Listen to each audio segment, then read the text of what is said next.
Welcome to Truth with Consequences with Vince Russo. I'm Matt Kuhn, but of course, we are here talking about the biggest moments in wrestling history, talked about by the person who helped design them, Mr. Vince Russo. Vince, how are you doing today? I'm doing all right, Matt, and I'm really excited about this show. This show was handpicked by me. There were, the hundreds and hundreds and hundreds of wrestlers I've worked with. And I got to work with, King Kong Bundy just passed away. I luckily got to work with King Kong Bundy when I was at the WWE. I got to work with so many legends and so many people just breaking into the business. Literally thousands of wrestlers. But, bro, if I had to hold 5 people in my hand that were really near and dear and special to me out of the thousands and thousands, the person we're going to talk about today is at the top of the list. I was lucky enough to work with him, bro. I didn't think I was ever going to have that opportunity. Working at the WWE, never thought I was going to have the opportunity of working with somebody of such legendary status that worked for the competition. But luckily, in 1999, I got that opportunity. We went on to have a friendship that exists to this day. He was involved in one of the most memorable moments of my life. And I am excited, honored, thrilled to be able to tell you about the Steve Borden, the Sting that I knew as a friend while I worked in the wrestling business. I think it's a fantastic subject. Anybody my age or younger or older has almost had their wrestling fandom paralleled by the career of Sting, Steve Borden. But before we get to that, let's talk a little bit about what happened last week. We had our episode on the X Division. People loved reliving those old days of the X Division. Vince, what was your feedback that you got about our episode last week? Yeah, no, bro, it really, when you go back and you look at history, if you really want to be a real historian and examine things, there is no doubt in my mind, bro, that X Division and that style of wrestling back then kind of set the tone for today. And I saw it, bro. Like, I literally saw it about 10 years before not about 10 years. I left TNA, I think it was about 2012. I'd say about 2007. Maybe about 5 years before I left TNA, I really started seeing a change in the business. I never thought it would reach the level it's at today, but it has, and I was there to really see the start of it. That's the kind of in-depth stuff you will talk about on the Realm Network, yes. On Russo's brand. Not only that, you have Disco, you have Raw and SmackDown reviews with Stevie Richards and Bean Hameen. You've got Castering the Marks with Jeff Lane. You've got a bunch of different stuff for pennies a day, less than, $1 a week, really. You can get all this from Vince Russo and his crew of compadres. Yeah, russosbrand.com. But Matt, you also started a new podcast too, bro. And you've had some great guests on that show too, bro. I got to tell you, it's going way better than it should. It's just me. I'm just a fan. It's just me. It's called Total Engagement with Matt Kuhn. Great interviews, some news-making interviews recently. Check it out at totalengage.net. It's just me interviewing dudes, and it's going really well. People are loving it. It's making a lot of news, and I hope people check it out because it's a kind of a different thing. But let's get to the subject at hand today. We are talking about the man called Steve Borden, the man called Sting, and you talked about on the beginning of the show how you felt maybe you would never work for him, but you were a WCW watcher, if for no other reason, to see what the hell they were doing and how you needed to up your game.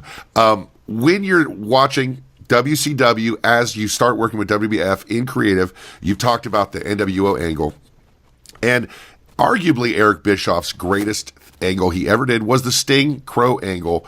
And what's also just as well known is the lack of a payoff and the way it fizzled out at Starrcade 97. How aware are you of that angle where they kept Sting up in the rafters for about a year, and how when he came out, he still did not really get the clean win over Hogan at Starrcade. Yeah, no, absolutely. No, I was watching that, bro, and I was into it very, very much. They did that very, very well. I think it all started with Sting and Luger. I think that's how it started. Bro, they did a terrific, terrific, terrific job with that. You know, Matt, it's really weird because like the NWO, I think that was really the I think it was the downfall of Eric Bischoff. I mean, just really playing the NWO into the ground where it meant nothing. Like you said, the Sting payoff. And this is where I always say, Matt, like, and this is where people just don't listen to me, man. If you would just, bro, eliminate what you think about me and what you feel about me, listen to what I'm telling you. Okay, bro? What I'm telling you is this is not rocket science. These stories write themselves if you let them logically play out. If you know the characters well enough and you let the stories logically play out, you will have a successful ending. I don't know why that's so difficult for some people to grasp. I really don't. So let's get into the Steve Borden thing. Do you remember the first time that you met Steve Borden? Yes. Bro, he was one of those guys that, bro, it always goes back to, and this is why, like, I say people got to get over it. You got to get over it. You got to get over what I'm saying and quit being a dick. It all goes back to the wrestling fan, the mark Vince Russo. Okay, bro, this was a guy, Sting, I've watched my entire life. Bro, when you meet somebody like that for the first time, being a mark for them, like, kicks in. I mean, bro, I'll never forget the first time I met Sting, the first time I met Savage, the first time I met the Valiants, the first time I met Ernie Ladd. Bro, it's always the mark in you because you really looked up to these people as a wrestling fan. I was very intimidated by Sting at the beginning, because he was larger than life. He was larger than life. And, bro, I remember this, and I'll never forget it because it's almost like I got it right away. I had not really had a conversation with Sting. I had not really had a one-on-one with him. I had not really gotten to meet him. But, bro, I remember I was backstage at my very first show. This is a true story, bro. And there was a sick kid backstage. And, bro, he was head to toe in Sting paraphernalia. And I started talking to this kid, and oh my God, Vince, it was like, if you don't make this happen, like you don't belong here. You can make this happen for this kid. So like, I didn't make the kid any promises. Because I don't know Steve Borden. I don't know what he's going to say, what he's going to do. I don't know if, like, you can't approach him before a match. I don't know any of this stuff. You don't want to be like Kramer, where you promise a kid 3 home runs by Paul O'Neill. Yeah, Paul O'Neill, right. So I'm like, bro, I'm not going to do that. So I literally leave the kid on a mission to find Sting. So I find him, and, bro, like, I don't want to say I was Ralph Cramden, humna. I wasn't at that point, but I was very intimidated. And I said, bro, you got to learn too, like, there are times and places like when to talk to the boys and when not to talk to the boys. Bro, when it gets close to match time, you leave them alone because they're thinking about their match. They're getting together with the town. You leave them alone. Like, you know that. That's anybody. That's any actor, any musician, yes, any performer. Yes, you get out of their way because Man, getting on stage and performing, as you know, it's stressful, and you need a few minutes to kind of gather yourself. So that's a good tip for anybody. But meanwhile, my wife is always yelling at me for podcasting all the time right before I podcast.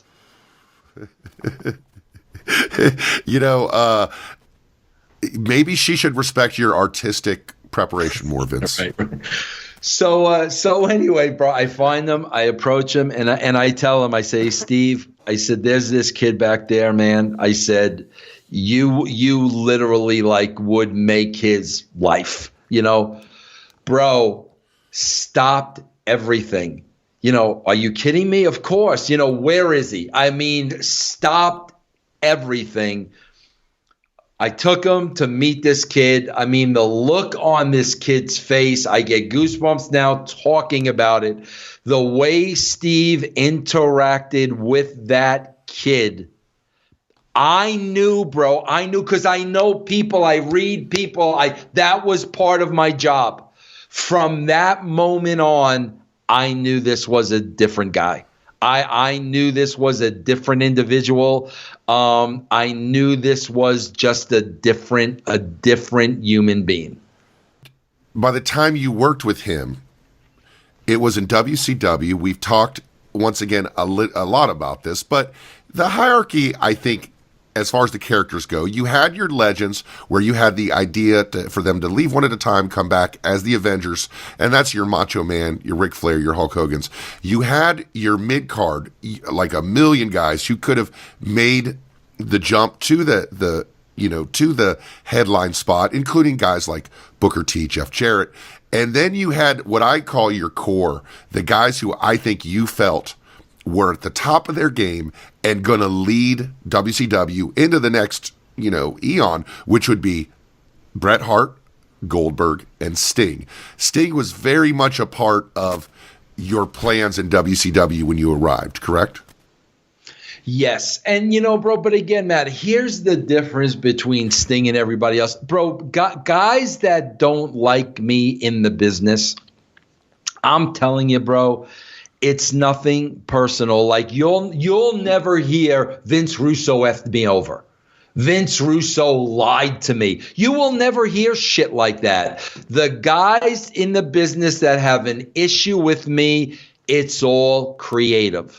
It's all philosophy. Lance Storm. Lance Storm doesn't hate me as an individual. Lance Storm thinks I'm an imbecile as a booker and creatively. Bro, Christopher Daniels doesn't hate me as an individual, but Christopher Daniels should have been booked as a top guy. Samoa Joe. Samoa Joe doesn't hate Vince Russo, but Samoa Joe blamed me for putting him in a white van. It's all creative. They can't separate the business from the personal. And bro, I got to be honest with you, Matt. I'm going to say this: when you can't separate personal from business, bro, you're not a pro. You're not a pro. You're not a pro. I'm telling you this, Matt. The first angle I booked Sting in was against Vampiro. Okay? I am telling you, Matt, he freaking hated it. He hated it. He didn't like it. He didn't want to do it. And Matt, if that was anybody else, he would have hated Vince Russo from the get-go. If it was anybody else. But you know what, bro? He did it. He did it. We worked together. We did the shit in the graveyard. He wasn't 100% on board. He wasn't in love with it. He did it, bro. And it had zero effect on our personal relationship. That is a pro, bro. So Sting, well, why do you laugh at the graveyard? That was pretty corny stuff, dude. I mean, I thought it was cool though. Wasn't there a thing where Sting caught on fire and fell off the Titantron as well? Was that? I think so. I think there was something like that at one point in time. But the Vampiro Sting thing was a no-brainer. Like it right. was. Vampiro was great.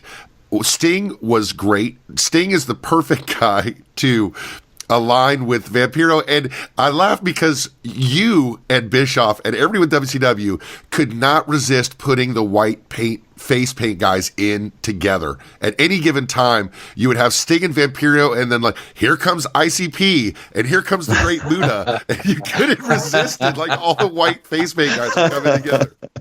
Right. Yeah. But with Sting and Vampiro, why did Sting hate it? Besides, maybe he didn't like the graveyard stuff. Was there something about Vampiro he didn't like working? Yeah, see, I think that was it, Matt. Like, I think that was it. Like, I think when he had to get with Vamp and go over the stuff, knowing Vampiro, he probably drove Sting crazy. And, bro, Sting is the kind of guy like, okay, bro, okay, Vince, just tell me what you want to do, what you want me to do. He's that kind of a guy. He doesn't sit there, bro. He doesn't overthink things. He doesn't analyze things. He doesn't just tell me what you want me to do. He'll hear you out. If he's got ideas, he'll throw them back at you. But I can guarantee you, bro, having to work with one-on-one with Vampiro probably drove him crazy. That was the reason why he probably didn't like the angle. I told you guys last week, Total Engagement was going to make news, and we sure did.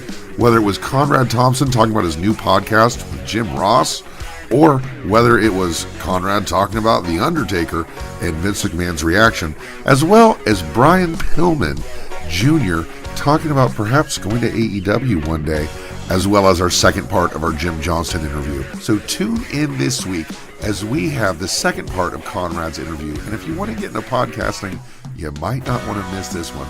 Also, David Finley and my guide to WrestleMania weekend and little tricks, workarounds for those of you who are trying to have a good time WrestleMania weekend. Tune in to Total Engagement on the MLW Network, sponsored by WrestleZone.com.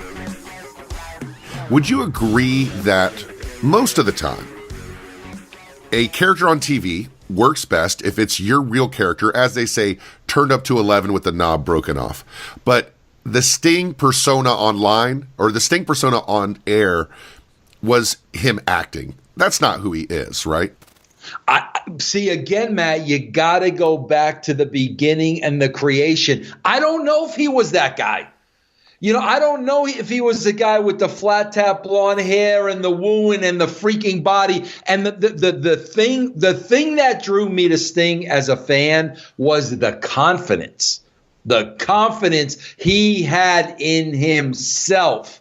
So, I don't know. I didn't create that character. I don't know if that was an extension of that Steve Borden. But I could tell you, when he became a Christian and when he became born again, that was not that guy. So at that point in time, he was 100% acting.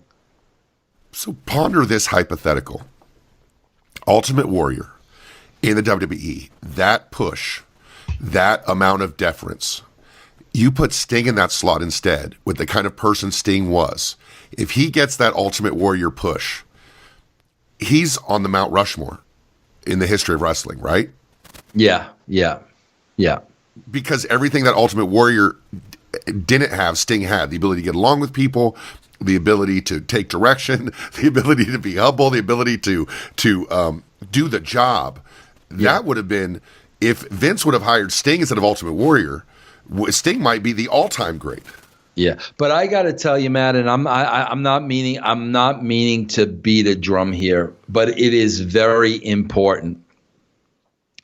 Christianity changed his life because, bro, prior to that, he was one of the boys, and I think he would be the first one to tell you that. Like I said, bro, I never worked with that guy. I never met that guy.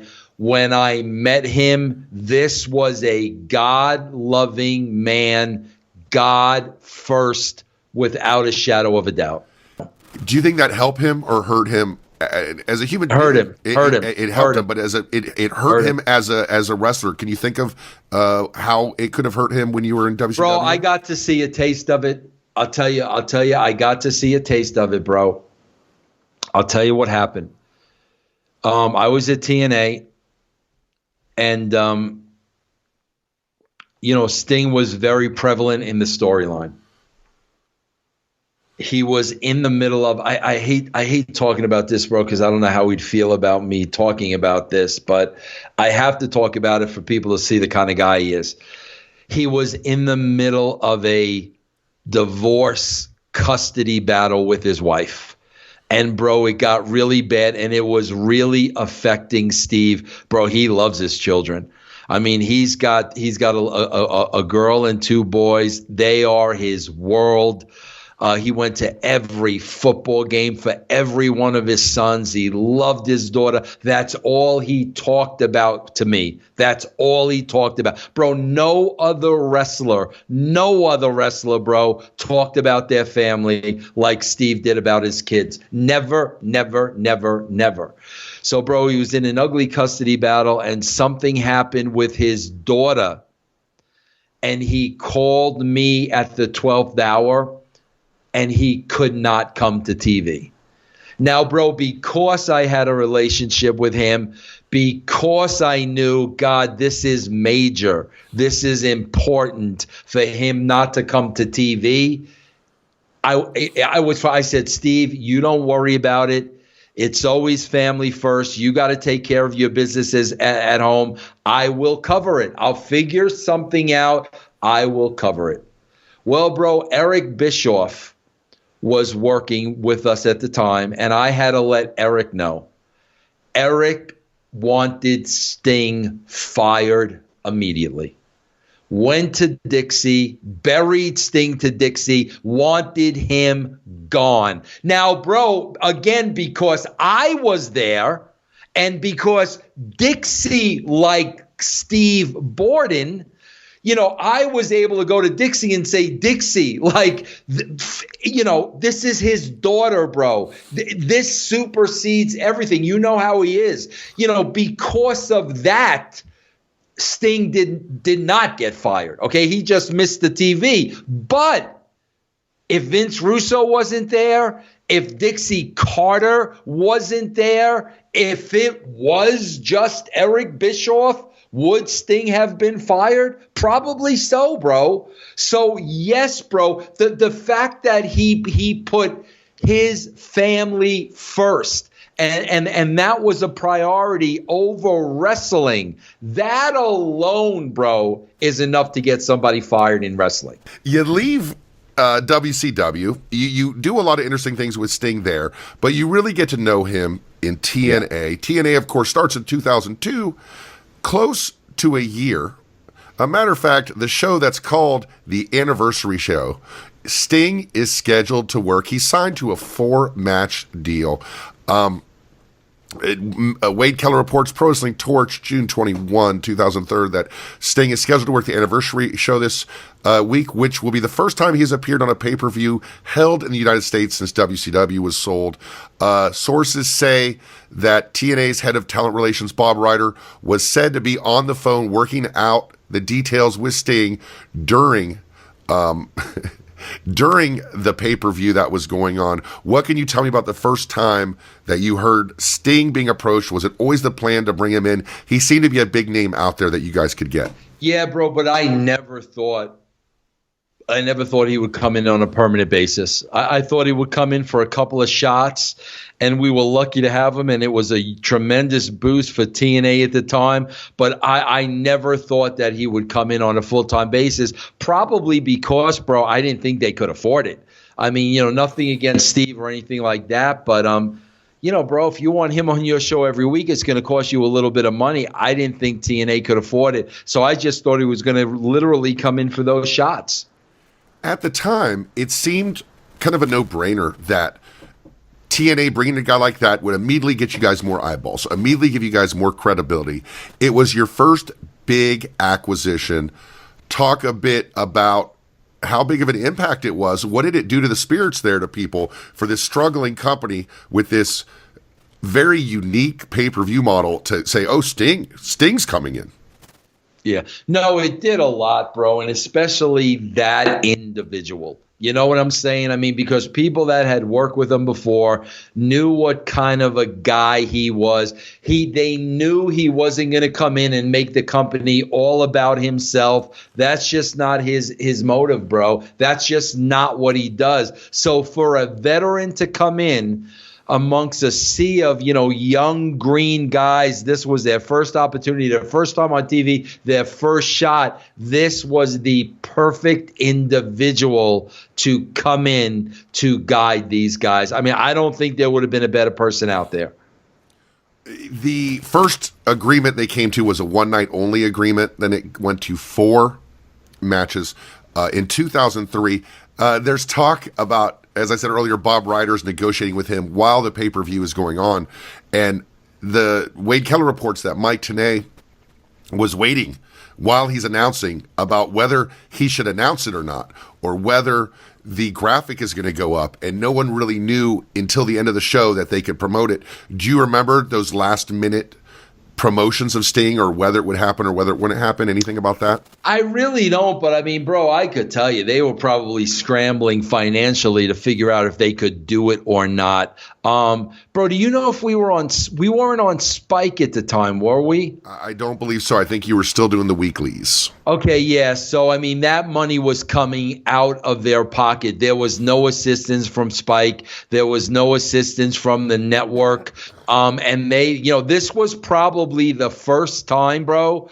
And I'm going to give you a little insight too, bro, because this is how the wrestling business works. This is probably the first time TNA, Dixie Carter, the Carters really had to dig in their pockets. Bro, let me tell you something else too. Jeff Jarrett was not waving the Sting banner. So it was, again, there was Dixie between a rock and a hard place. There was Dixie really wanting Sting. Bro, Dixie, I love Dixie as a woman, and I'm glad, bro, like we've reconnected and we've emailed each other a couple of times lately. But, bro, there was something about Dixie that she loved to be able to say, Sting works for me. Hulk Hogan works for me. Ric Flair. She loved that. I mean, that really fed her ego. So she really wanted Sting in the company. She was a mark for Sting. The thought of Sting working for her and her being Sting's boss, Jeff did not want him there, bro. And I'm telling you, that comes down to Jeff the wrestler. Not Jeff the business owner, Jeff the wrestler. He's looking at it as a wrestler. Jeff's the guy now. It's all about Jeff Jarrett now, bro. There isn't a bigger star in the company. So now all of a sudden Sting comes in. All of a sudden now Sting takes precedent off of Jeff Jarrett. Bro, but I do have to tell you this. Fast forward, 10, 12, 15 years later, I think Jeff would act totally different today. I think Jeff would 100% want Sting to come into the company. But back then, bro, he was still Jeff owner, Jeff wrestler. And the wrestler did not want Sting full time. Yeah, but it doesn't count today. It doesn't matter what he would do today. Back then, Jeff Jarrett, as you said, did not want Sting in. The conflict between Jeff Jarrett and can I tell you why else too? I'll tell you the bottom line, bro. Why do you think the bottom line is why he didn't want Sting in? Because Jeff wanted to be the face of the company, and Sting was gonna get paid more than him. Ooh. And he could not handle that, bro. When he knew what money Sting wanted and it was more than he was getting, bro. And that is the conflict between Jeff Jarrett, the wrestler, and Jeff Jarrett, the owner of the company. Yes. Because the owner of the company could have taken it like a lost leader, and said, okay, I'm going to make more money down the road. Yes. But Jeff Jarrett, the wrestler, I want to talk about that just a second. because the criticisms of TNA in the first couple years don't have to do with Vince Russo at the time. They had to do with Jeff Jarrett and the way Jeff Jarrett was booked. Jeff Jarrett at the top. Jeff Jarrett bringing down everybody. Jeff Jarrett hits everybody with his guitars. Why is Jeff Jarrett getting pushed? Is this Jeff Jarrett? Was it a vanity promotion for him in a sense to be always featured at the top in TNA? Matt, that's a tough call. And this is why I always say, bro, talent cannot be creative. I don't care who it is. Talent cannot be creative because there's that wrestler side of them that is going to influence their decisions. Matt, it was I'm not 100% sure about this because you could say that, bro. You could say it was the vanity. He was going to be the guy. It was the ego. You could say all those things, but you could also say this was Jeff's promotion. This was Jeff's money. Jeff cared about it more than anybody else. So in Jeff's mind, nobody is going to deliver the way that I'm going to deliver. I think it was a combination of the two. So it's a combination of a healthy thing, which is I'm going to shoulder the load because it's my responsibility and it's my ass on the line. Yes. But it's also an unhealthy thing where I'm going to push myself at the top at the expense of other talent that is going to help my program long term. Yes, exactly. That's exactly it, bro. So on air for Sting's debut, he brings Sting into the fold, and for the first anniversary show, it's set up to be Sting and Jeff Jarrett versus AJ Styles and a mystery partner. The mystery partner turned out to be Sean Waltman as Six Pac. Keller writes, when Waltman, who left TNA last year because he philosophically couldn't stomach working with Vince Russo, was introduced by Russo in Center Ring. That is so untrue, bro. That's the first time I ever heard that. That is so far from the truth, bro. I don't even know where Keller would get that from. With that, Waltman does appear as AJ Styles' mystery partner against Sting. Got a nice ovation from the crowd, did his signature spots. Russo ended up interfering late in the match by hitting Jarrett with a baseball bat. Raven then entered the ring and shoved Russo into the corner of the ring. Shane Douglas then came out and brawled with Raven. Jarrett caught Styles with a stroke, but the ref was slow. Jarrett and Raven went nose to Styles. Jarrett gave Styles a stroke for the pin. Jarrett and Raven went nose to nose in the ring afterward, but Sting separated them, then raised their arms in unity. How well do you think Sting's debut came off in this match? When Jeff was involved, bro, Jeff's the in-ring action, I mean, that's Jeff. I mean, Jeff's laying that stuff out. Now, creatively, I might be in the meetings and I may be pitching a million things just like I did for Vince creatively. But when it came down to the nuts and bolts of the match, that's Jeff spearheading that, not me. Not only did he then agree after this to do he did 4 matches in 2003. But he also agreed to do a 30-minute sit-down interview with Mike Tenay. And I remember a lot of people enjoyed this and talked about this. TNA, according to Keller, TNA insiders are excited about the interview because it was the first real shoot interview that Sting had granted and one of the first times he's ever appeared on a wrestling show without wearing makeup. And you actually hold off the interview a week to hype it. Was that sounds like a Vince Russo idea. Yeah, it was. And it was Sting was old school, bro. I mean, he was very old school. So something like this took a lot of convincing. But again, bro, this is where I give the man so much credit because he trusted me. He let me do my job. And I remember, it was a shoot interview and, not the makeup. And he was very hesitant, but I coached him along. I did it with him. But again, bro, this is where the trust came in, bro. You don't get that trust with a lot of people.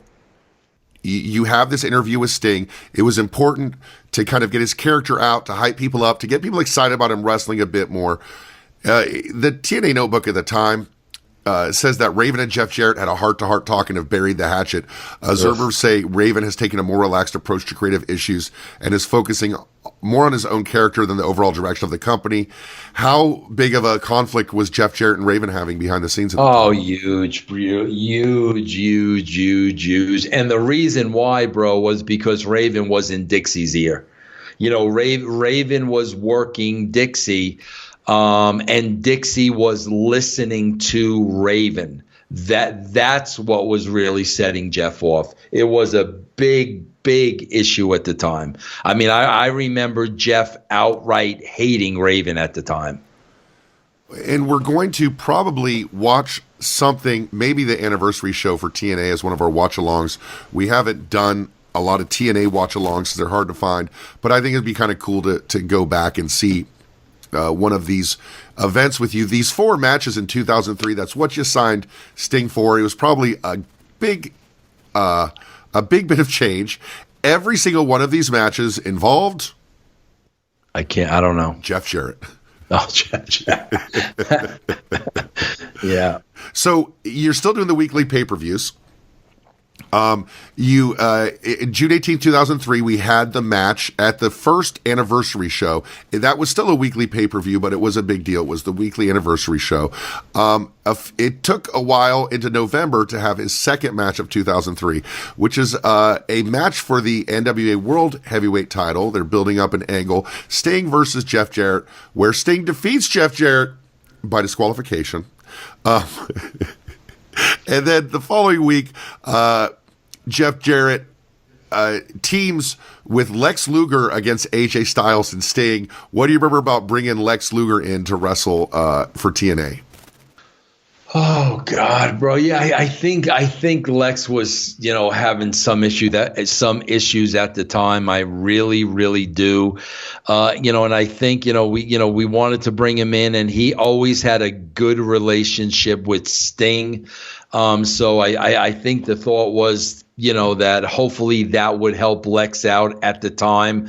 I don't remember too much about it, bro, but I do remember that Sting's relationship with Luger really affected us bringing Lex in. Well, absolutely. It was that way in WCW. Yeah. And Sting looks out for his friends, and Lex Luger and Sting have a friendship to this very day. The final match of this 4-match deal that Sting does with TNA is at another TNA Weekly pay-per-view, number 74, December 17th, 2003. Sting defeats Jeff Jarrett, but it's not for the title, by pin.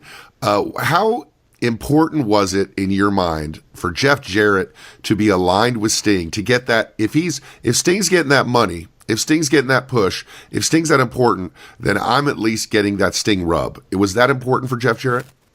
Yeah, the spotlight was, the main event was. Bro, again, it's like, that's why I always say you can't have talent in creative, man. You just can't. And, bro, it's nothing against Jeff.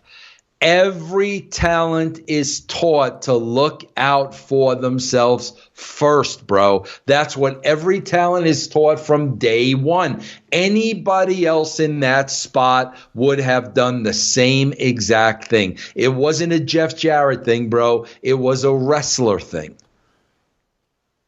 Sting does those matches, does not come back for over a year, because that was the deal. I guess, financials were probably a big part of that. Oh, yeah, absolutely. How much of a clamoring was there behind the scenes from Dixie to bring Sting back?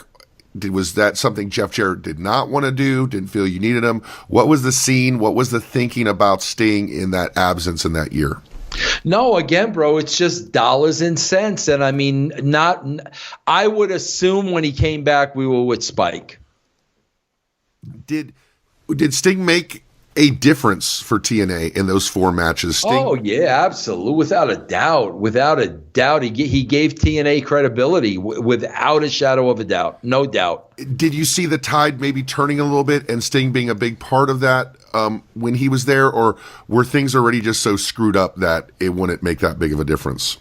No, I think it was early enough on, bro, for it to make a big difference. I don't think we were at the point yet that everybody was at everybody else's throats. I don't think we were there yet. And I think it did make a big difference. December 11th, 2005, at Turning Point, as Jeff Jarrett stood in the ring, of course, celebrating a victory. The lights went out. There was an image of the Scorpion along with the date January 15, 2006.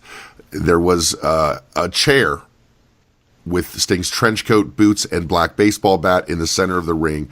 And then 1 minute after midnight on December 1, 2006 episode of Impact, you guys announced that he was coming back. How big of a deal was it to have Sting coming back and facing Jeff Jarrett yet again? Well, it was a big deal, bro, because now we know we've got him coming in under contract. Now we know we have him for a while. Now we can start really thinking about long-term and angles and story ideas. Just knowing he's going to be around for a while, it made a big, huge difference. The promotion you did starting December 11th with the appearance of the chair and the announcement January 1st for the January 15th final resolution led to TNA having its largest pay-per-view buy of all time with a match headlined by Sting and Christian Cage defeating Monty Brown and NWA World Heavyweight Champion Jeff Jarrett in a tag team match. You guys are seeing the results of Sting coming back. How important was it to have Sting there as a regular part of the show, and how important was it to have Sting, the person, there as an influence in the locker room? Bro, I think it was great because, again, since finances dictated a lot, we had a lot of younger guys because they just came cheaper. And, bro, again, when you bring in certain legends, bro, they're still going to be looking out for themselves, and they're actually going to be working the younger guys, making the younger guys feel like they have their best interest when they don't. You don't get that with Sting, bro. You get a guy that they could go up to, they can confide in, they can get advice from, they can trust. You get that with Sting. There are very, very few people you get that with. When Kurt Angle came in, they got that with Kurt Angle. So, man, he was the best person for that spot, in my opinion. At this point, you kind of start a fun little angle with Sting. Sting announced that show was his goodbye. The final resolution. He put his bat down. He thanked TNA management and the fans. Sting then, he left his bat with a spotlight appearing over it and shook hands with TNA wrestlers on his way up the ramp to say goodbye for the final time. And then you guys do this thing where Alex Shelley is videotaping Sting at home. Sting is Steve Borden now. And you guys kind of do the Steve Borden thing. And, he actually confronts Shelley and with the camera and saying he's going to confront Jeff Jarrett as Steve Borden. And he shows up, in street clothes with the sunglasses, no face paint. This sounds very Vince Russo to me. What do you remember about all that? Yeah, I do remember. I also remember too. I think we did something in a parking lot with his kid. I think his kid was involved. Yeah. That might have been him and Kurt. Yeah, bro. You know what's so difficult, Matt? Here's what's difficult. Okay, bro. When you have a guy like Sting with his legacy and his history, bro, where do you go? You know what I'm saying, bro? You want to keep building them, bro. You want people to. You got to bring them into at this time 2010. You got to let them evolve, bro, and that's very, very difficult to do because for a couple of reasons. Number one, you're taking a chance. Because you don't want to hurt the legacy, bro. And number two, if it's anybody else, they're going to say to you, why do I need to do anything? I've been doing this for the last 20 years and I'm over. Well, because, bro, you don't want to get stale. You got to keep moving forward no matter who you are. That's what I was attempting to do with him. It's a It's something that's interesting about wrestling, and none of you guys are really great at it, honestly. It's what do you do after the build-up? What do you do when you finally have to come to a head? And now we have a big moment that's turned. I think it's only been done right twice in wrestling history. Hulk Hogan being built up very quickly to be the Iron Sheik, and Steve Austin winning the title. And you guys were able to follow up on that. But even recently, when you think of Daniel Bryan's rise after he won the title, when you think of CM Punk after he wins the title, it's very hard to pay off after the big moment, isn't it? Yes, it is. No, it is, bro, because you got to keep the crescendo going. You got to keep the rise going. And when you have that huge event and that huge moment in time, bro, it's very, very hard to top that. You got, there's the go-tos, where now he's achieved this moment and here comes the new threat. Or now they've achieved the moment and now my enemy is my friend and we're taking on this unified thing. There's only so many things you can go to once the good guy reaches that peak, right? Absolutely, man. It's difficult. It's very, very challenging, man. Sting comes back on Impact and actually faces Eric Young. It's his first cable match in years. He does a pay-per-view match with Sting's Warriors, versus Steiner and Jarrett and company at Lockdown. And then we start seeing more and more of Sting kind of being headed towards a head with Jeff Jarrett.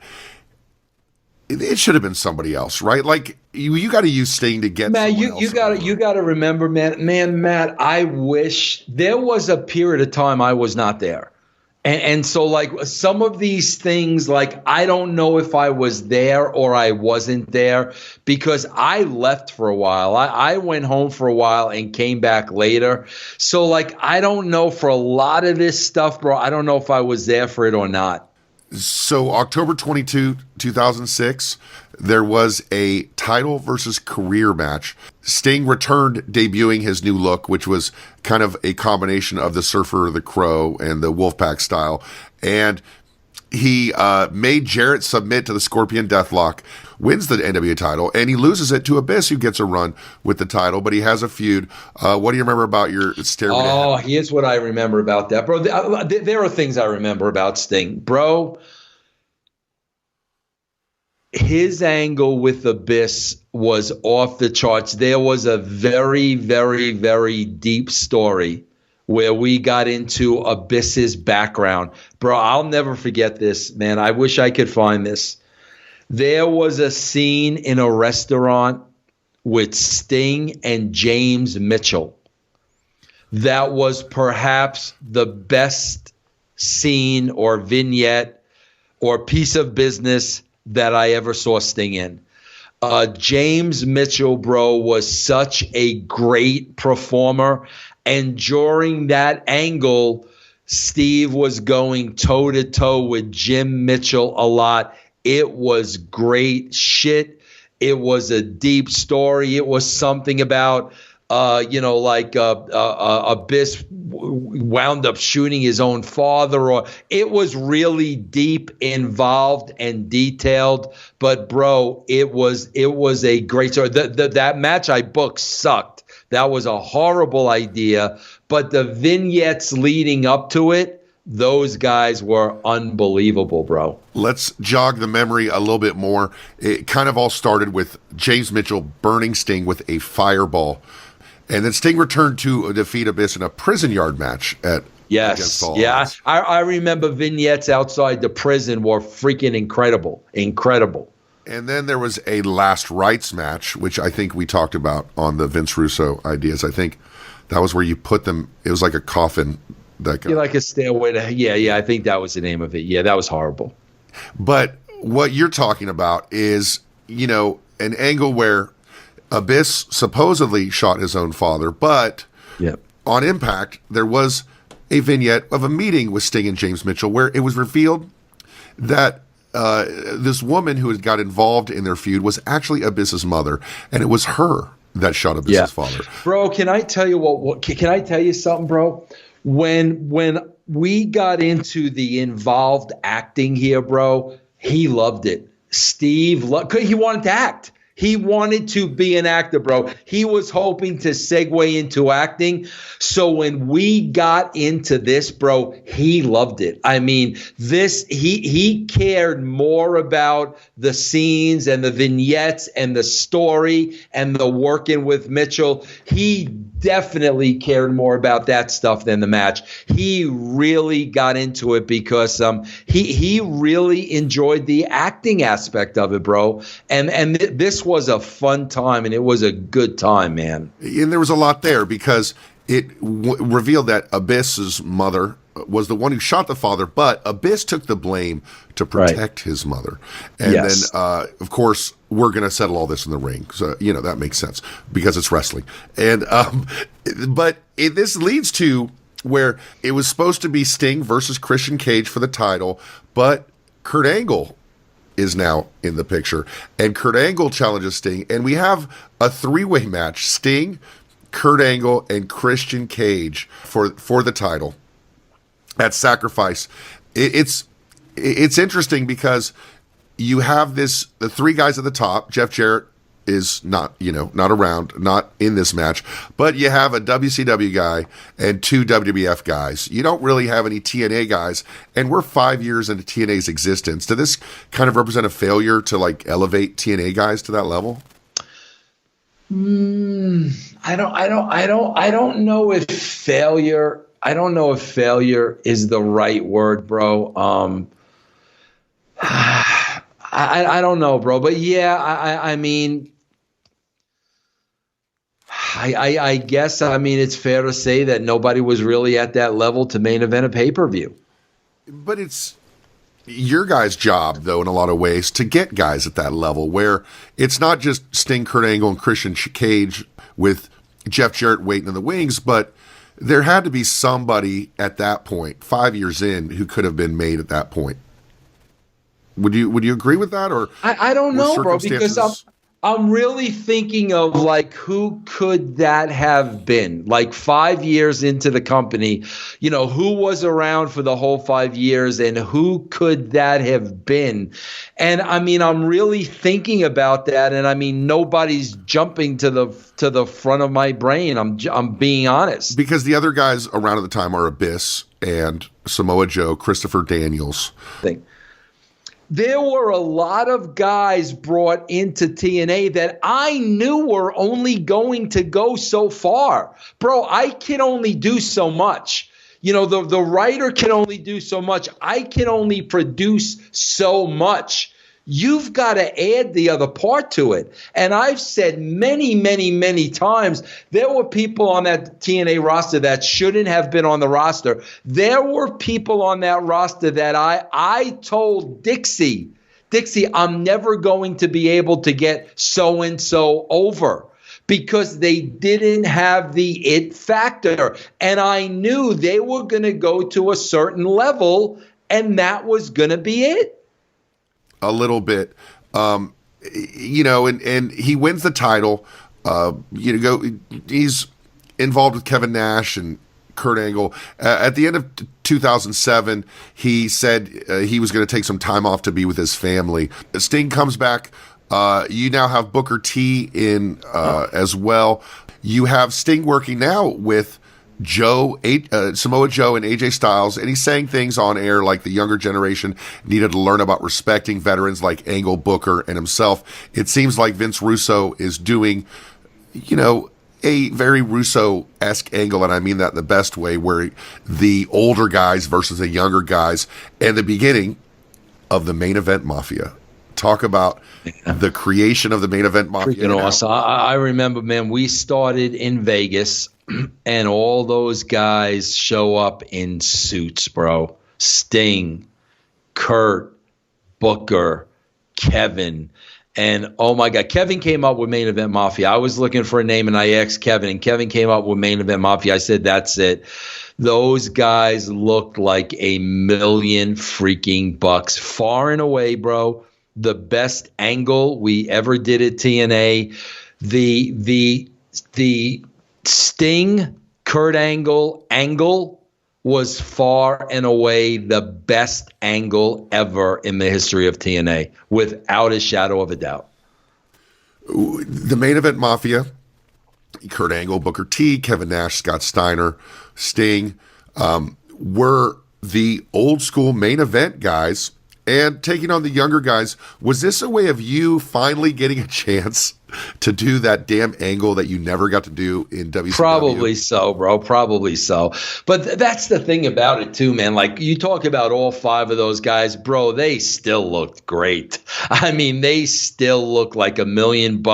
And when you dress them up and you put them in those suits, I mean, my God, it was like, who's going to touch these guys? Bro, that's when we drew our highest ratings at TNA. During these main event Mafia days, we were starting to draw our highest ratings. And it goes to your point about stars, because this is very star heavy. Yep. These guys are established stars, and the fact that these stars were on there, that's what got people's attention, right? Absolutely, bro. We had to spend money to make money. I mean, no doubt about it. We had to spend money to make money.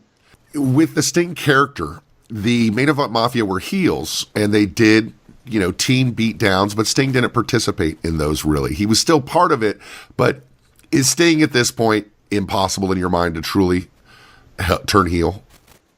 Yeah, no, absolutely, bro. And that's kind of why we booked it that way, for that exact reason. Yeah. That was purposeful, where like Sting's associated with him, but you can't really heal him up full on.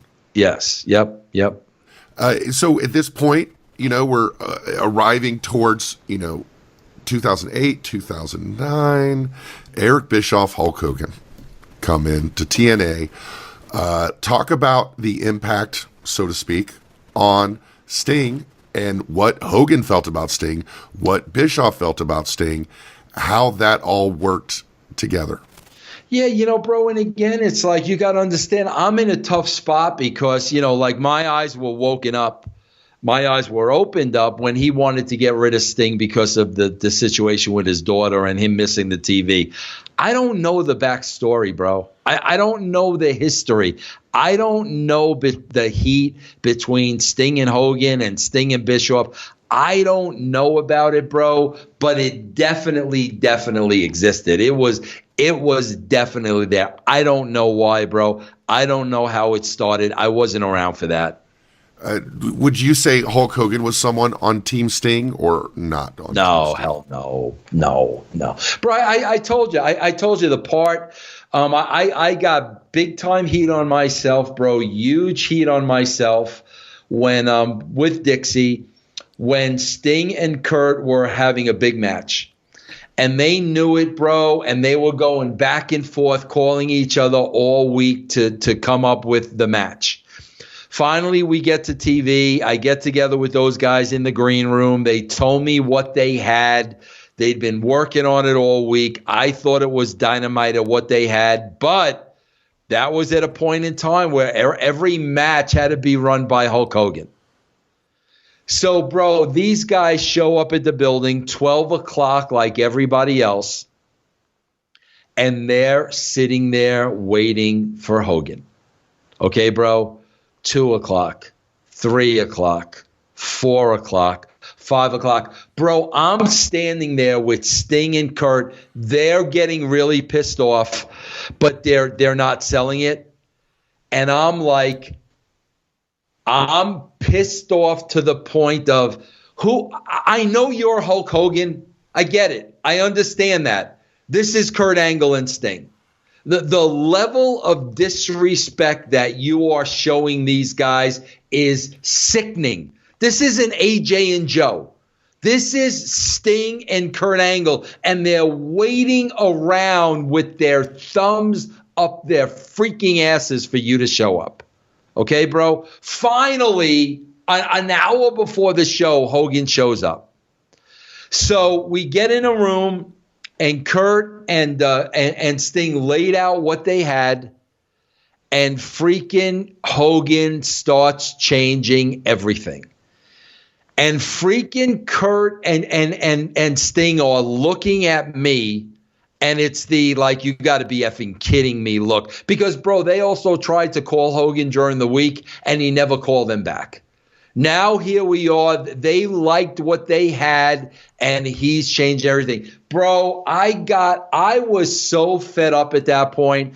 I got up and walked out of the meeting. I'm like, bro, like how the disrespect he was showing those two guys made me sick to my stomach. And of course, Dixie came out and there was a whole meeting and I had to be reprimanded because I walked out of a meeting and this, that, and the other thing. And I'm like, yeah. And I said, Dixie, you just don't get it. You don't disrespect those guys like that. I don't care who you are, bro. And there was definitely an agenda. I don't know what happened between Hulk and Sting, but something was definitely there.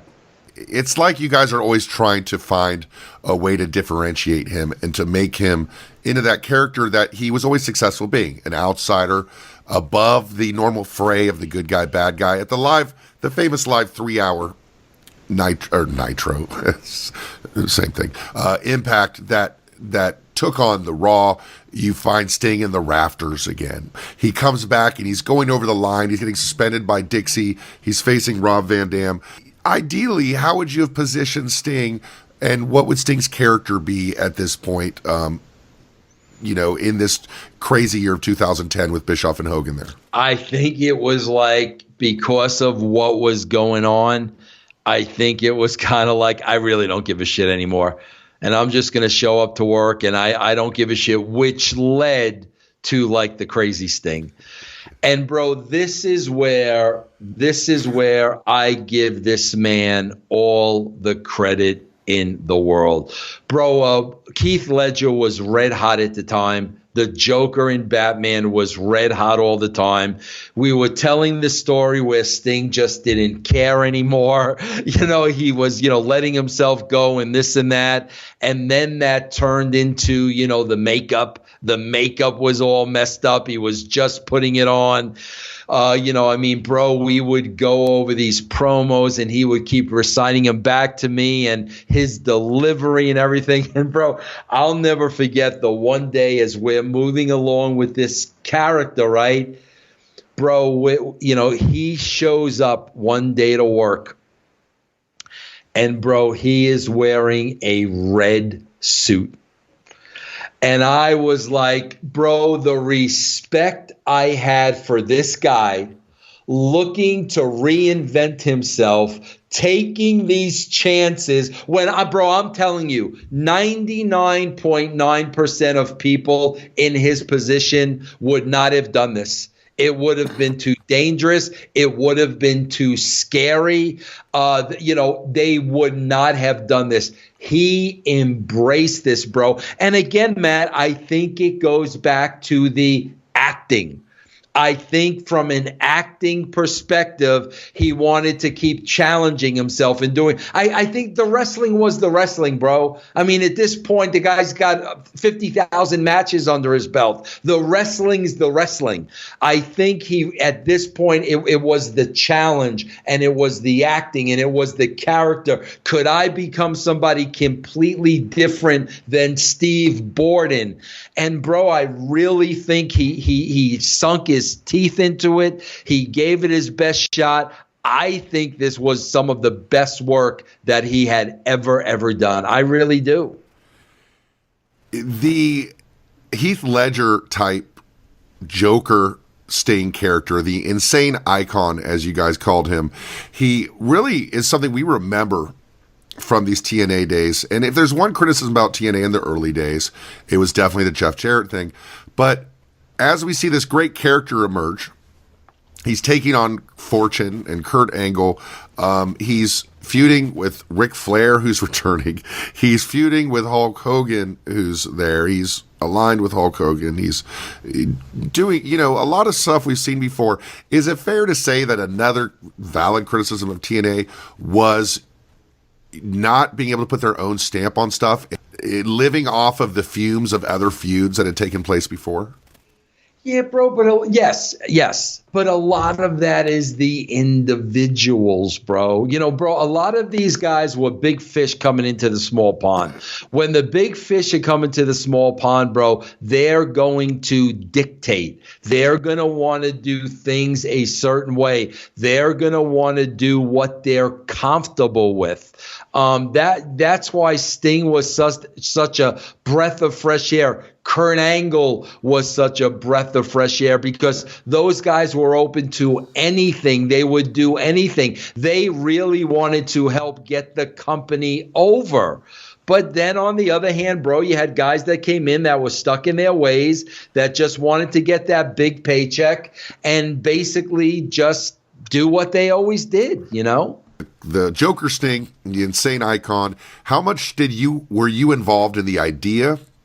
How did the idea develop? Were you instrumental in creating that, or was it all Sting? How did that creative process work? Because that was a brilliant idea and a complete departure from anything he's ever done. No, bro, that was me that came up with it. But man, I really took baby steps with him because I knew it was a big chance. You can go out there and fall flat on your face, and people can shit on it, and they can boo you out of the building. This was taking a big chance. This was a far stretch from Sting and the Crow, and this was something completely different. So I pitched it to him. We took baby steps. He got more and more into it. We eased our way into it so we could monitor the response of the crowd. And then it just got to the point that he really, really embraced it and became the character. Vince, something that you talked about is maybe the most important moment of your life, certainly of the last few years. And Sting was integral in that. And that is you, in your own words, turning your life over to God. And Sting's has such a crucial role in that. This is really, when it comes to Sting, Steve Borden, this is the main thing that is important to you. Talk about how Sting helped change your life. Yeah, this is definitely the connection that goes beyond wrestling, beyond work. This is the connection that will always be a huge part of my life. But I remember when I became a Christian, the first thing I did was I had a conversation with Jeff Jarrett. And I just let Jeff know, what happened, the life experience that I had, and I knew my life was going to be changed forever. Jeff knew me long and well enough to say, holy shit, Jeff knew this wasn't a work. I wasn't bullshitting. Jeff knew that there was a change in me. And Jeff then went around and told Steve. And Steve didn't believe him because he knew Vince, and to Steve, Christianity was a way of life. And, I guess Steve had experienced a lot of people maybe that said they were born again and this, that, and the other thing. And he was very, very skeptical. So I remember, man, he wanted to go out to dinner with me, and he took me out to dinner, and a friend of his was there. I don't remember the guy's name. The three of us went out to dinner, and he was like, tell me, what happened? And, I told him my story. I explained everything to him. I opened up my heart to him. I told him everything that had happened. So when I was done with all that, he said to me, he goes, have you officially invited God in your life yet? And I'm like, well, Steve, no, I don't really know what that means. So, bro, I'll never forget, man, we went back to the building. I mean, bro, this is a TV night. Bro, we're outside. We're next to one of the trailers. It is cold. It is freezing. And I remember with Steve, he prayed with me, and, he basically led me through, God's prayer, which is basically me now giving myself to God, me handing him the keys to the car. Now it's all about you. What do you want me to do to glorify you and glorify the kingdom? The Lord's Prayer. Steve led me through that, bro, at TNA in sub-degree weather next to a dirty, broken down trailer. And I'll never, ever, ever, ever forget that. And I always knew I would honor that. And I would always honor Steve because of that. Bro, this was a guy, okay, I'm telling you, Matt, because I saw it and I was a part of it. Bro, after every TV taping, after every night of shooting TV, Steve would go up to his room and have Bible study, bro.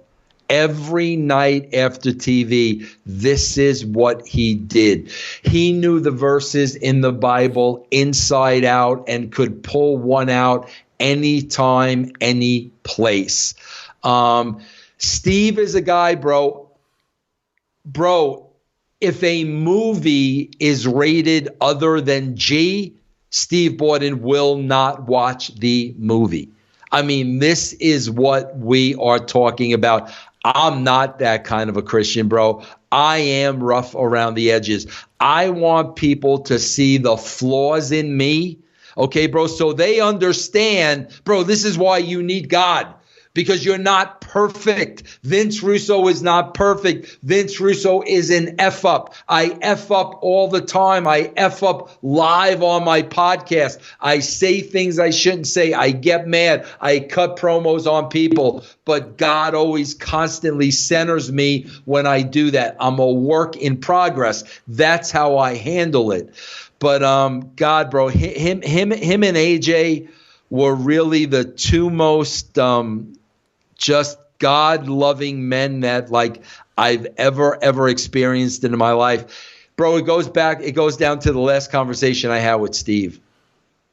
And I was talking, a member of the brand who is a big fan of Steve's was having some difficult time. So I was trying to, mentor this kid. And I needed some advice, so I wound up calling Steve. And I said, Steve, there's this kid that emulates you. I'm a little concerned. I've been trying to mentor this kid. I don't know where to go with this and where to take this. I'm not sure what to do. I didn't know who else to call but you. And, Steve, gave me some advice, told me what I should do, prayed for me. And then, bro, I'll never forget, I was so pissed off, bro, when I saw Seth Rollins end Steve Borden's career, because I knew exactly what happened.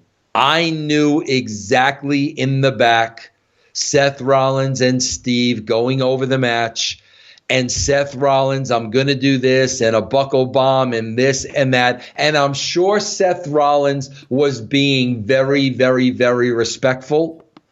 But the wrestler in Seth Rollins was not asking himself the question, is a man in his 50s really capable of doing that? Seth Rollins should have known, bro, Sting just started up with the WWE. He hasn't been here his entire career. He wants to show he's one of the boys. He's going to agree to do whatever I want to do in the match. You got to know that, bro. You've got to know that. Okay, bro?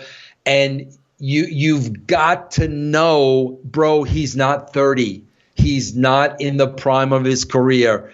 I know he's going to agree to everything. He wants to be part of the team. And a part of him still wants to be able to do all that shit. Okay, bro, but I've got to know better. I've got to protect him. That's what that guy in that spot has to know. Seth Rollins ended Sting's career. When I watched it that night, I knew it. I cringed. I was devastated. My last conversation with Steve, he was defending Seth Rollins. It was all his fault. He took 100% responsibility. And I wasn't going to stand there and argue with him because I know what kind of a man he is. And I knew that was going to be his response. That's who he is, bro. This guy literally ended his career literally by putting himself first. Not putting the well-being of a 50-year-old man first. And here's Steve Borden. No, that was my fault. That was on me. I shouldn't have done A, B, C, and D. That's the kind of guy you're talking about, bro. But in the narrative that you're saying, where Sting agreed to do it, Seth Rollins presents it to him, Sting says yes. How, as Sting being the veteran, Sting could have said no. He's not freaking Joe, Smith from Maryland. Well, that's a basketball player, but he's not some random undertalent. He could have said no, and he didn't say no, and he is a veteran, and he also knows what his body can do and what it can't do more than Seth Rollins. Isn't it unfair to blame Seth Rollins for this if Sting agrees with it? And Sting's the veteran. Sting is Sting. Sting's wrestled Hogan at Starrcade 97. Sting has wrestled Flair in hour-long Broadways. Shouldn't Sting be the ultimate decider of whether this is? And shouldn't not at all, bro. Not at all. No, bro, it's pride. Bro, if you're a wrestler, that's Sting's fault, though, right? Yeah, but Rollins has to know that, bro. Bro, I would have known exactly what Sting would have said. I would have known Sting would have agreed to everything and the reasons why he would have agreed to it. Now, at that point, I got one of two choices. I know he's going to agree to everything. I know why he's going to agree to everything. I have one of two choices. Do I take advantage of that, or do I protect him? Those are the two choices I have. If it's me, I'm going to protect the guy. If I'm looking to get myself over, and shine against the legend, against the guy like Sting, then I'm going to, bro, I had this same conversation with Abyss. I had the same conversation 2 weeks ago. 2 weeks ago, we were talking about the Daphne situation. And he said to me, but Vince, she agreed to it. And I said, Chris, are you kidding me? Do you think she was in a position to not agree to it, bro? She's in a match, bro, with Mick Foley and Abyss. You guys are laying out all this crazy shit. Do you really think she was in a position where she could have said no? You knew damn well you were putting her in harm's way, but you guys wanted to do that shit. And look what happened. Bro, it was the same thing here. Rollins knew how old Sting was, bro. He knew that he might not be able to take that the same way a Finn Balor could do it. But because Sting says, yes, I'll do it, you're just going to go ahead and do it? And I'm not picking on Seth Rollins, bro. You could put anybody in that spot. I'd be saying the same exact thing. But Seth Rollins at the time is a 29-year-old person working with a legend like Sting. Wouldn't it have been disrespectful for Seth Rollins to disregard what Sting wanted to do and said, no, I'm going to protect you. I don't care if you think you can take it or not. I'm 29 years old and I know better than you. No, bro, don't suggest it. Don't suggest it. Don't put it out there. I know how Steve works. And Steve said to him, what do you want to do? Don't suggest it, bro. You're going to ask someone and someone gives you an answer. It's up to you to say yes or no, isn't it? I mean, it's Sting. This isn't, again, it's not Kelly. It's Sting. It's someone who he would not have faced any consequences for saying no to this. A legend old timer is not going to tell a younger guy, an up and comer, No, I can't do that. Bro, their pride. They don't want to face the reality of, I can't do that anymore. Any wrestler, bro, you could put anybody in, unless they were physically, like if it were a Hogan.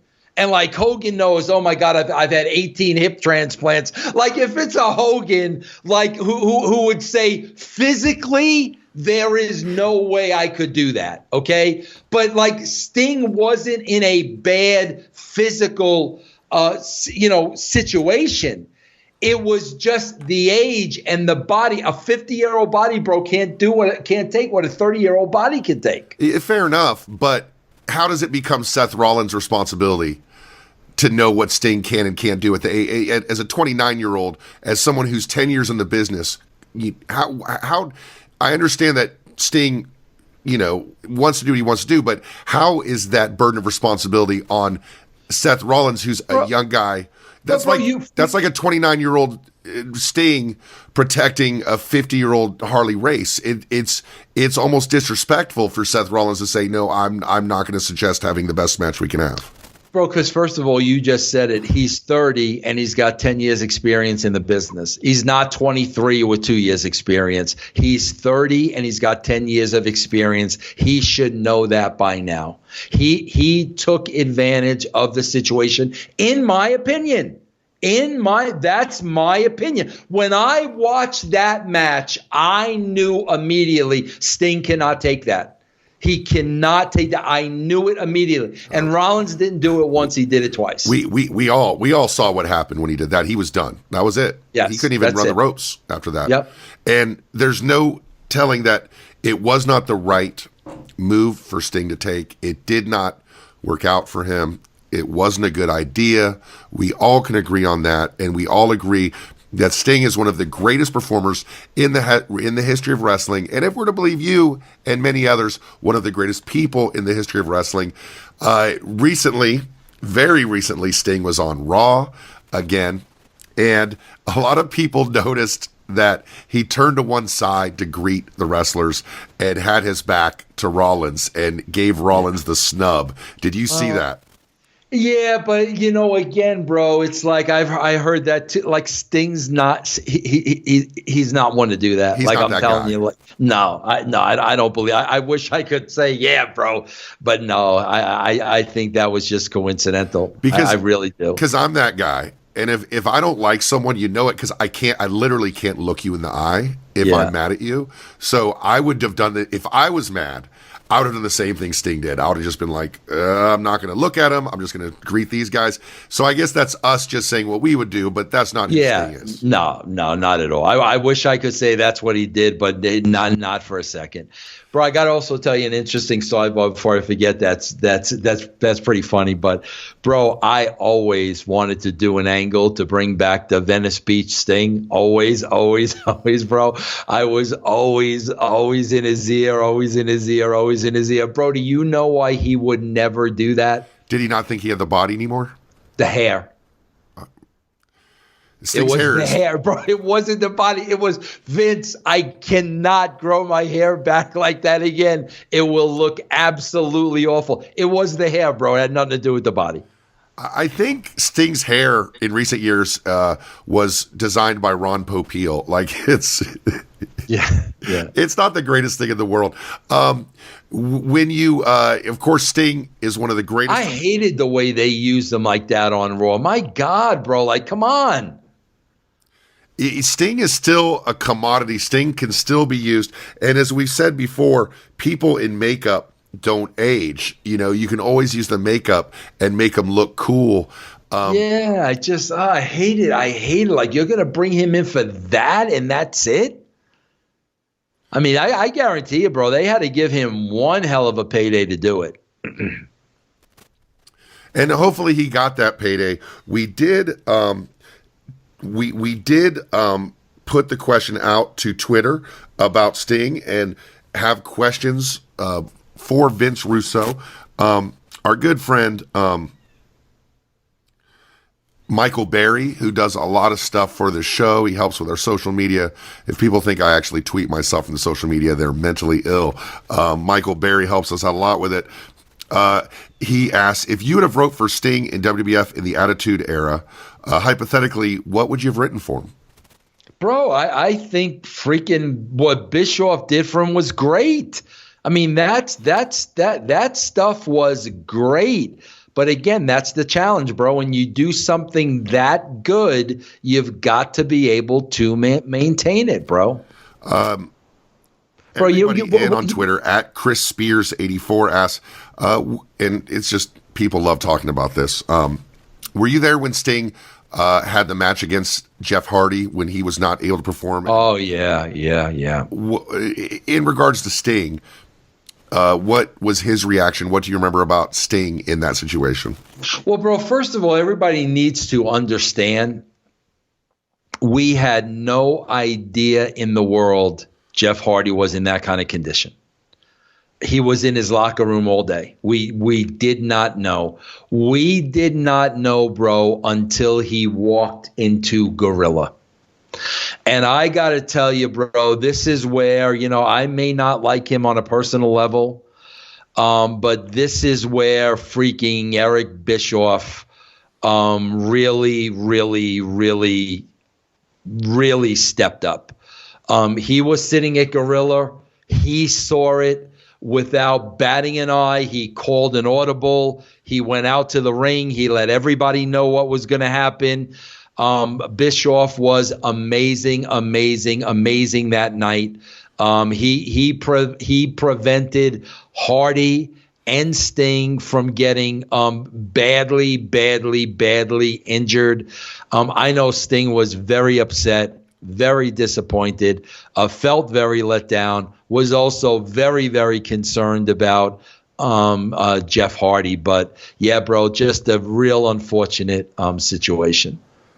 We have a lot of questions about something we talked about before. What are your memories of the Human Torch match with Sting and Vampiro? Were you there for that? Was that your idea where someone was to get lit on fire?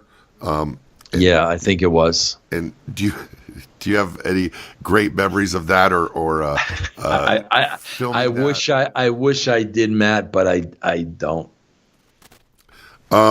We have some other great questions on Twitter that we actually answered in the course of the show. Vince, somebody asked if Vampiro and Sting had real heat. Did the heat go both ways between Sting and Vampiro? Bro, I don't think it was heat. I think heat is the wrong term. I think Vampiro difficult to deal with. Sting easy to deal with. So when they had to get together for their match, I'm sure Sting felt like Vampiro was making it a lot more difficult than it needed to be. I wouldn't call it heat. Bro, a guy like Vampiro would never disrespect a Sting. Never. He's not that kind of a guy, bro. And that wasn't the issue. The issue was probably overthinking things and over-analyzing things, and it probably just drove Sting nuts. That question, of course, was brought to us by @Hogan's Thermos. And our last question from Twitter, are you aware of what the Hogan's Thermos references to? I am not. It refers to the size of Hogan's member. That's wow. Yeah, that's what people say. Thermos size. People Very say nice. he had a thermos. At the Downturn podcast, at Downturn podcast, when you were in WWF, was there any talks of bringing Sting in? No, not really. None that I remember. No. Well, that brings us to a close on our subject of the man called Steve or the man called Sting or all the questions you've ever wanted to know about Sting, but we're afraid to ask. But now our first installment of this from Del Boca Vista, which is where Vince lives now, where he's popped you on that one, where he is running for the president of the Del Boca Vista retirement community. We have our first installment of Are You Kidding Me, Bro? Vince, what's got your ire raised these days? Oh, God, bro. Bro, you know how I say the WWE is so uncool And they're so 1980. It's exactly what I experienced during the Attitude Era. I was around there mid-90s. They were doing 1980s bullshit. Okay, bro? And all I said, not rocket science, all I said was, we got to bring this up to speed, guys. This you guys at 30 years ago. Well, here we are, bro, 2019. So I guess now Bruce Pritchard arrives on the scene, and Bruce now is the guy that says, we've now got to bring this into 2019. Okay, bro? There's only one problem, bro. Okay? They're still 20 years behind because now they've gone from 1980 to 2000. So now they've brought wrestling into the 2000s. Everything's a shoot now. Everything's going to be a shoot. We're gonna pull down the fourth wall. We're gonna let everybody see. No, bro, that was 20 years ago. What pulling down the fourth wall means? It means pulling down the fourth wall. It means Arn Anderson got fired. Why did he get fired? Okay, it means Bruce Pritchard got hired. What is Stephanie and Triple H? That's breaking down the fourth wall. Bro, for Triple H to go out there and cut a promo about Richard Fliehr, and bro, this ain't a scripted match. This is going to be a fight. First of all, Hunter, nobody, even his wife, even his children, even his mother and father, bro, nobody refers to Ric Flair as Richard Fliehr. Okay, bro, he might as well just be Ric Flair. Just call him Ric Flair, bro. The fact that you're calling him Richard Fliehr, bro, it makes you look like the biggest mark on the planet. All the other matches are fake now, but this one is real. Okay, bro, so now you've brought yourself into 2000. That's what we would have done right after the Attitude Era. Bro, you need to bring yourself in 2020. If you're going to take down the curtain, bro, take down the curtain. Why did Batista really leave, bro? Don't tell you. Triple H is telling Batista, you know why you really left in your text messages. Bro, what the F are you talking about? I don't know what you're talking about at home. I don't know why he really left. Tell me why he really left. What are you afraid of? It's okay to call Ric Flair Richard Fliehr, but you're not going to tell me the politics involved in Dave Batista leaving? I mean, come on, bro. Like, you take us for some kind of morons out here. If you're going to break down the fourth wall, break down the fourth wall. Quit being so damn scared, bro. And Triple H, the only thing, the thing that was a miss for me, because a lot of people like the promo because there's a lot of good stuff in there, a lot of good ideas in there. Your main issue was, if you're going to pull the curtain down, pull it down. But since they're never going to do that, I think if they would have just made one little change, it would have been better and come off a little less, predictable and kind of, fake, to not use a better word. If they would have, instead of using Richard Flair, they should have used the word Paul Levesque. They should have said, this is Paul Levesque talking to Ric Flair about Ric Flair. This is the real me. These are my feelings. I'm owning them as a real character, as opposed to this Richard Flair, which nobody calls more people call Hulk Hogan Terry Bollea than call Ric Flair Richard Flair. Right. Yeah, so absolutely. Maybe coming from a standpoint of Paul Levesque, that might have worked a little bit. Bro, Vince McMahon, I say this a million times. It was the best piece of advice Vince McMahon gave me as a writer, bro. And I use it to this day. Vince McMahon said to me, Vince, you can't be half pregnant. You either do it or you don't. Vince McMahon taught me that. What they're doing is half pregnant, bro. Do you know it, bro? If they turn that into a reality show, do you know what the ratings of that show would be, bro? Yeah, if Batista came out for real and talked about the reality of what happened the last time he came in, and that he had resentments about it, it would be huge.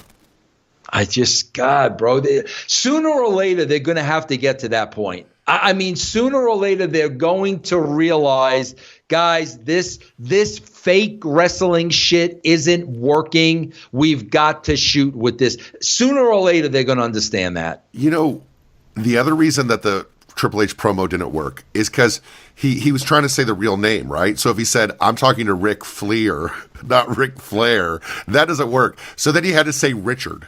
He had to say Richard Flair, and no one calls him Richard. So it's so silly. It's so freaking silly, man. But again, it's like that's the bubble, man. They don't see how silly that is to people just watching TV. And I'll tell you what's not silly is this great episode of Truth with Consequences. Spread the word, guys. Our downloads are getting bigger every single week. More and more people are seeing the value in hearing a guy who was there, not make up stuff, but tell you what really happened on Truth with Consequences. Of course, go to our Patreon. This episode on the Patreon it was there 4 days earlier, and it is going to be twice as long with lots of cool sidebars. Of course, check out Total Engagement with Matt Kuhn, which is my new podcast, which has awesome interviews on it and a few funny bits and some music. And Vince, of course, the Russo's brand is going strong. You have tons of shows. You guys are really killing it these days. What's the big thing coming up on Russo's brand in the next week or so?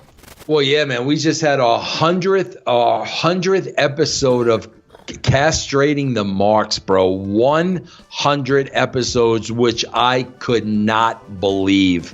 So, you guys could check that out. It's kind of where we call the dirt sheet writers out, just on some of the things they say, some of the tweets they put out there. We kind of call them out, bro. We don't come from a hateful place. We do it in an entertaining way. We just think some of the things they say are funny when put in the perspective of the real world. So check that out, guys. russosbrand.com. Also, guys, I'm live a lot on Twitch, man. Check that out. twitch.tv/Vince Russo Live. And if you want to interact with Vince in real time, I don't think a lot of our Truth with Consequences listeners know about that. You can interact with Vince, and he responds to you and talks to you while you're watching Raw, while you're watching SmackDown, while he's watching a pay-per-view. In the best way, of course, go to Twitch and just search Vince Russo, or use the link that Vince gave you. But the best way, if you follow Vince on Twitter @the Vince Russo, you always tweet out when you're going to be on. And if you guys kind of want to get a chance to interact with Vince, that's a great way to do it. Of course, follow me Matt Kuhn Music on Twitter, and make sure to listen next week to Truth with Consequences.